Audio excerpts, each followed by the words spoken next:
Mensagem do livro Por que tarda o pleno avivamento, de Leonard Ravenhill, uma obra publicada pela editora Betânia. Capítulo 4. Onde estão os Elias de Deus?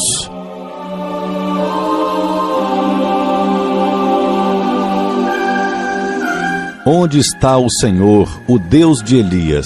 Perguntamos, e a resposta é óbvia: onde sempre esteve, no seu trono. Mas onde estão os Elias de Deus?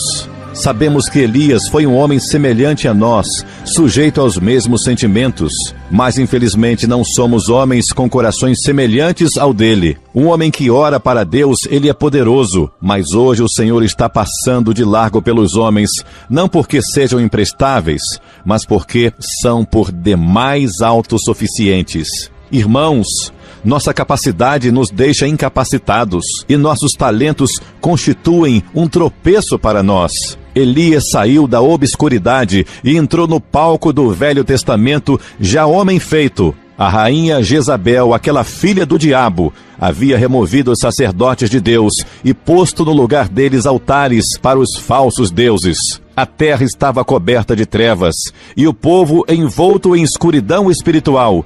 E o pecado campeava. A nação se mostrava cada dia mais impura com a proliferação de templos pagãos e ritos idólatras. A toda hora subia ao céu a fumaça dos milhares de altares ímpios. E tudo isso acontecia no meio de um povo que se dizia descendência de Abraão, de uma gente cujos ancestrais haviam clamado a Deus nas horas de aflição, e dessa forma foi liberto das suas tribulações.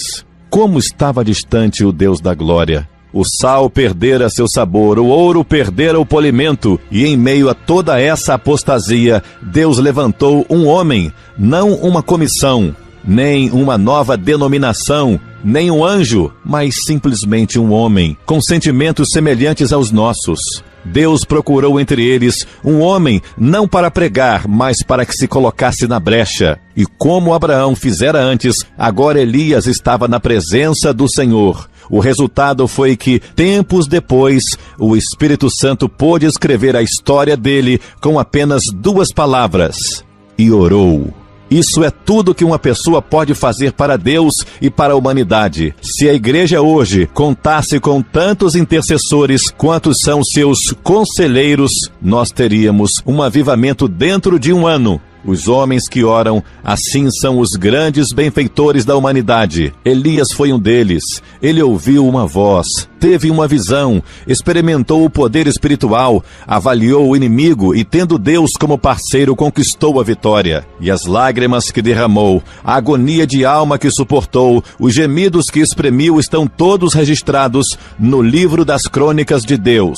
Por fim, ele surgiu para profetizar com infalibilidade divina. Conhecia o Senhor, e foi assim que sozinho paralisou toda uma nação e modificou o curso da natureza. Esse homem decidido permaneceu firme e imperturbável como as montanhas de Gileade no momento em que cerrou os céus para que não chovesse. Com a chave da fé, que serve em qualquer fechadura, ele trancou os céus, pôs a chave no bolso e fez Acabe estremecer.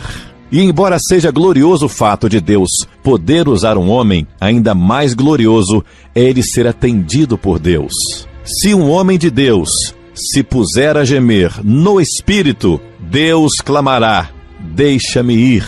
Talvez nos empolgasse a ideia de operarmos as maravilhas que Elias operou. Mas será que apreciaríamos ser banidos? Meus irmãos, se quisermos realizar a obra de Deus, à maneira de Deus, no tempo determinado por Ele, com o poder divino teremos a bênção do Senhor e a maldição do diabo. Assim que Deus abre as janelas do céu para nos abençoar, o inimigo abre as portas do inferno para nos intimidar, inquietar.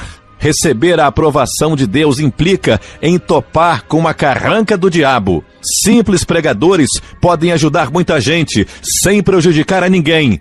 Mas os profetas de Deus agitam a todos ao mesmo tempo, que deixam o diabo louco. O pregador talvez agrade ao povo. Um profeta o contrariará. O homem que se mostra descompromissado, inspirado e cheio de Deus está sujeito a ser taxado de impatriota por censurar os pecados de sua nação, ou sem caridade, porque sua língua é como espada de dois gumes, ou desequilibrado, porque o peso da opinião da maioria dos pregadores é contrária a ele. O mero pregador é aclamado, o profeta de Deus, ele é perseguido. Irmãos, pregadores, nós apreciamos imensamente os grandes santos de Deus do passado, os nossos missionários, mártires, reformadores, como Lutero, John Bunyan, Wesley e outros. Nós escrevemos as biografias deles, reverenciamos os seus feitos, nós elogiamos, erguemos-lhes memoriais, fazemos qualquer coisa menos imitá-los. Apreciamos o sangue que eles derramaram, mas não deixamos que se derrame nem uma gota do nosso próprio sangue. João Batista conseguiu ficar 6 meses solto. Em nossos dias, numa de nossas cidades, nem ele nem Elias teriam vivido 1 mês apenas. Teriam sido presos antes disso, lançados numa prisão ou num hospital de doentes mentais, acusados de julgarem os outros e de não abrandarem um pouco a sua mensagem. Nossos evangelistas de hoje estão de olhos abertos contra o comunismo, mas não dizem uma palavra contra os outros ismos que inundam o país e o mundo. Será que não existe um mensageiro hoje, cheio do Espírito Santo, revestido de toda a armadura de Deus, para denunciar o inimigo com toda a autoridade?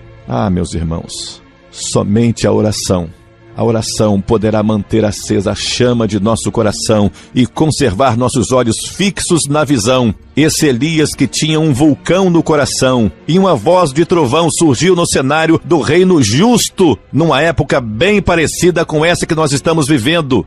As dificuldades com que se depara o evangelismo mundial são incontáveis. Mas isso só serve para estimular os mais decididos. Vês rios que parecem intransponíveis? Vês montanhas nas quais não se podem abrir túneis? Deus se especializa em realizar o que julgamos impossível e pode realizar o que nenhum outro pode e consegue. O preço é elevado. Deus não quer ser apenas o nosso sócio, quer ser o nosso proprietário. Elias viveu com Deus. Ele via o pecado da nação como Deus via. Entristecia-se por causa dele. Do modo como Deus se entristecia, repreendeu o pecado. Do modo como Deus repreendia, era fervoroso em suas orações e ardoroso em denunciar os males do povo. Sua pregação nada tinha de brandura, era repassada de fervor, e suas palavras abrasavam o coração das pessoas como um metal incandescente que lhes queimaria a pele. Mas o Senhor firma os passos do homem bom, e no seu caminho se compraz. Salmo 37, 23. E então Deus orientou Elias. Primeiro disse-lhe, esconde-te. Depois, vai, apresenta-te. Seria errado esconder-nos quando deveríamos estar repreendendo reis em nome do Senhor, assim como seria errado pregar quando o Espírito nos conclama a esperar no Senhor? Precisamos aprender a mesma lição que Davi. Somente em Deus, ó minha alma, espera silenciosa. Salmo 62, 5. Qual de nós teria coragem de pedir a Deus para remover todas as suas muletas? Os caminhos de Deus não são os nossos caminhos. Os caminhos dele são inescrutáveis, mas ele os revela a nós pelo seu Santo Espírito. O Senhor mandou que Elias fosse para Querite e depois para Sarepta, para que o hospedasse num hotel de luxo? Não. Ele ordenou a esse profeta de Deus, a esse pregoeiro da justiça, que ficasse no lar de uma viúva pobre. E depois, no Monte Carmelo, Elias fez uma oração que é uma obra-prima de concisão. Responde-me, Senhor, responde-me, para que este povo saiba que tu, Senhor, és Deus, e que a ti fizeste retroceder o coração deles. 1 Reis 37, 18. O escritor E.M. Bounds está com razão quando afirma que só pode fazer uma oração curta e poderosa em público quem mantém uma longa e poderosa comunhão em secreto com o Todo-Poderoso. A petição de Elias não foi no sentido que os sacerdotes idólatras fossem destruídos, nem que caíssem do céu relâmpagos para aniquilar os rebeldes israelitas, mas sim que a glória e o poder de Deus se manifestassem ali. Parece que nós estamos querendo ajudar a Deus a resolver seus problemas. Foi o que fez Abraão, e até hoje a terra é amaldiçoada por essa loucura dele com a presença de Ismael. Elias não fez o mesmo. Ele procurou dificultar as coisas ao máximo para Deus.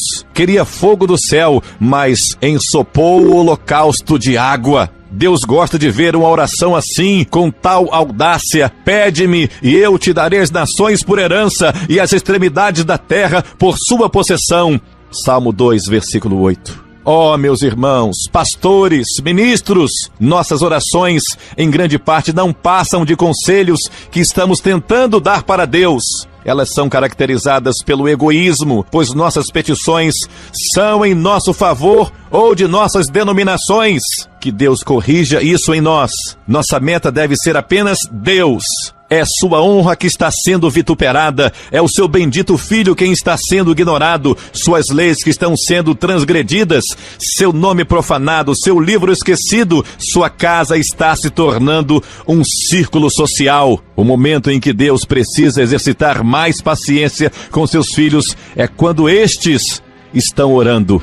Ficamos dizendo para Ele o que deve fazer e como fará. Além disso, julgamos outros e fazemos apreciações deles. Fazemos tudo menos a verdadeira oração. Não é na escola bíblica que iremos aprender essa arte. Qual é a escola bíblica que tem em seu currículo uma disciplina chamada oração? Me diga! A lição mais importante que se pode aprender é a da oração que a Bíblia ensina. Mas quem dá aulas dela? Sejamos honestos e reconheçamos que muitos de nossos professores e diretores de escola bíblica dominical não oram, não choram, não conhecem as dores de parto. Será que podem ensinar o que não sabem, o que não fazem? Aquele que conseguisse levar os crentes a orar seria quem, abaixo de Deus, produziria o maior avivamento que o mundo já viu. Em Deus não há falhas. Ele é poderoso, é perfeito, justo, fiel. É poderoso para fazer conforme o seu poder que opera em nós. O problema de Deus hoje não é o comunismo, nem a Igreja Apostólica Romana, nem o liberalismo, nem o modernismo. Não, nada disso. O grande problema da obra hoje é o obreiro. Que o Senhor tenha misericórdia de nós.